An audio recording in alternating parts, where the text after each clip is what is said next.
Rafi, Sandra, si Chief Justice Lucas Bersamin nga ang ika-25 punong maestrado sa kasaysayan ng bansa at pangalawang punong maestradong itinalaga ni Pangulong Duterte. Isinusulong nga niya ang judicial independence pero hindi raw ito nangangahulugang kokontra siya sa ibang mga sangay ng gobyerno tulad ng ehekutibo at lehislatura. Sa harap ni Senior Associate Justice Antonio Carpio, nanumpa si Associate Justice Lucas Bersamin bilang bagong Chief Justice. Paiiralin daw niya ang judicial restraint at pananatilihin ang judicial independence ng Korte Suprema. Pero hindi raw ibig sabihin niyan ay lagi siyang kukontra sa ibang sangay ng gobyerno. Maybe your concept, as far as that question goes, your concept of judicial independence is that government should lose the case. I hate to disappoint you. I will honestly tell you I cannot. Sometimes I join the decision against the government. Sometimes I go in favor of the government. But in either time, I am doing it with the best lights that I was given by God. Prioridad daw ni Bersamin ang pagresolba sa mga problema ng hudikatura. Matatanda ang sinabi ni Pangulong Duterte na seniority ang magiging basehan ng kanyang pagpili sa bagong Chief Justice. Siya ring rason kung bakit inappoint niya noon si dating Chief Justice Teresita Leonardo de Castro. Paliwanag ni Pangulong Duterte, si Bersamin ang kanya napili dahil siya ang pinaka-senior kung judiciary service ang pag-uusapan. I leave that to the President to make a decision what he meant by giving priority or preference to seniority. I cannot second guess the President. But let us trust in his wisdom. If he appointed me, that should be the end of it. And I don't think that it will be fair to my colleagues to make a judgment in comparing them to me. Taong 1986 na ma-appoint siyang presiding judge sa Quezon City RTC. Taong 2003 na-promote siya sa Court of Appeals. At noong 2009, in-appoint ni Nooy Pangulong Gloria Macapagal Arroyo sa Supreme Court. Naging ponente si Bersamin ng ilang malalaking kaso sa Korte Suprema tulad ng pagpayag kay dating Pangulong Arroyo na magtalaga ng bagong Chief Justice kahit may 60-day ban na bago mag-eleksyon.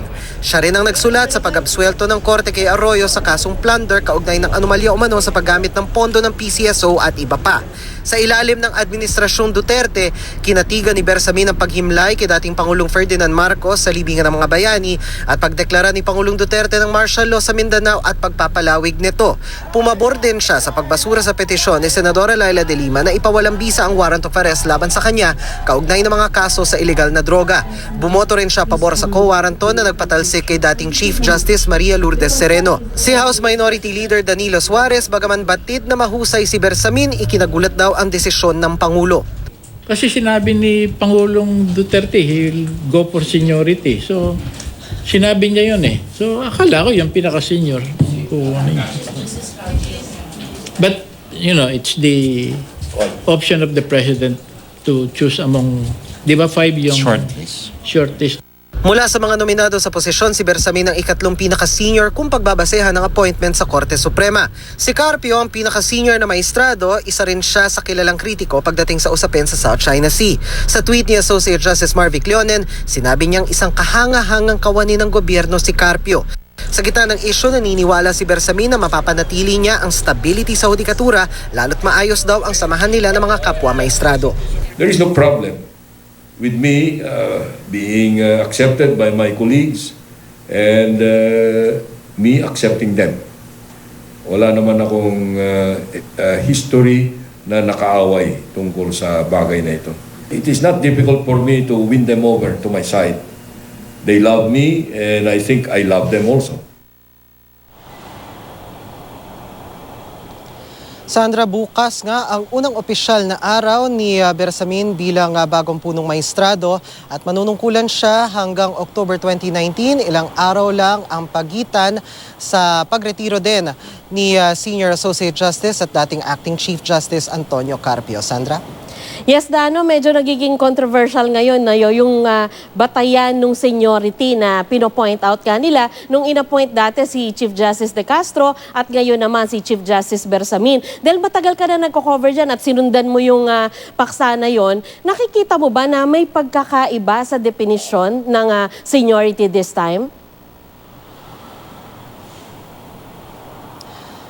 Sandra, kung i-compare natin dun sa pinakahuling appointment, in this case kay Teresita Leonardo de Castro when she was appointed Chief Justice, yung definition noon ng seniority was kung kailan ka in-appoint sa bilang Associate Justice ng Supreme Court. So kung matatandaan natin, nung time na yon, automatically nominated si Senior Associate Justice Carpio dahil nga dun sa tradition ng automatic nomination sa 5 pinaka-senior na mahistrado on those parameters na yung seniority ay based dun sa kung kailan ka na-appoint.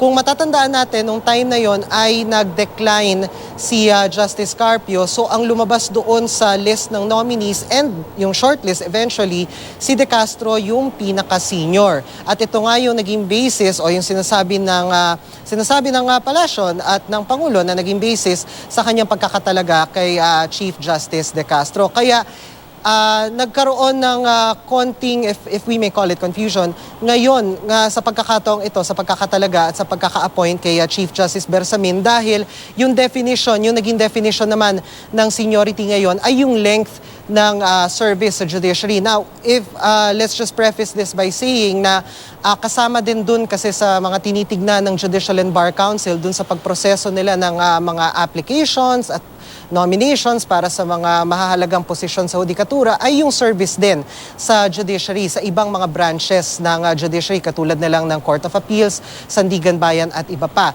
So, pero hindi siya ang lumabas na basis for seniority until now.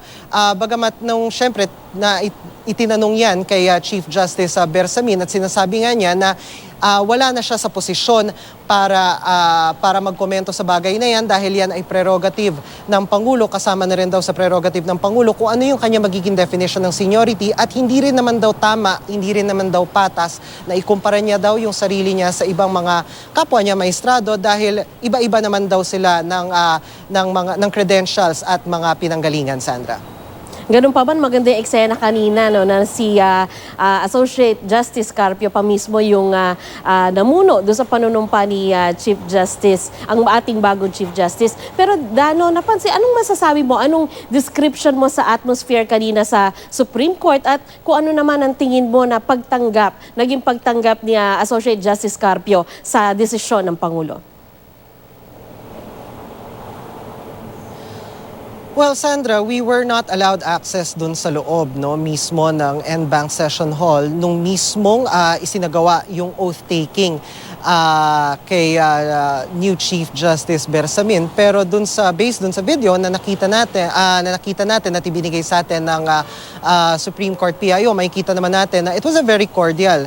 We can safely say that it was a very cordial, it was a very celebratory mood doon sa loob ng session hall bago sila pumasok doon, pagkatapos nilang mag-administer ng oath. Hindi lang kay Chief Justice Bersamin, kundi kasama na rin kasi ngayon sa mga nanumpa ang bagong Associate Justice ng Supreme Court na si Judge Rosemary Carandang. So, kung matapos nun, makikita rin natin na it was a very celebratory mood. It was smiles all around. Pati na rin hanggang sa paglabas. Kung matatandaan natin, sa ngayon kasi walang bagong pahayag ang ibang mga maestrado, partikular itong si Justice Carpio, pero matatandaan na dati na rin niyang sinabi na ipinauubaya niya sa appointing powers ang Pangulo sa kung sino ang kanyang pipiliin para maging susunod na punong maestrado. At sinabi rin ni Justice Bersamin kanina at actually makailang ulit din niyang binanggit ito na maayos at maganda yung relasyon niya at mga kapwa maestrado kahit na meron daw silang pagkakaiba halimbawa sa mga posisyon sa mga issues, mga paniniwala at mga mindset nila kahit daw nagtatalo sila sa mismong NBank. Pagkatapos daw noon, they break bread, to quote him, and they basically break down yung walls of differences and basically parang balik sila sa dati. Sabi nga niya, napaka-close daw nila. Kaya hindi raw magiging mahirap sa kanya na i-maintain, so to speak, yung as he was saying, yung stability ng Supreme Court na ayon nga sa kanila, ayon nga sa ibang mga observers ay ibalik daw nung inappoint si Justice De Castro bilang Chief Justice nitong taon lang, Sandra.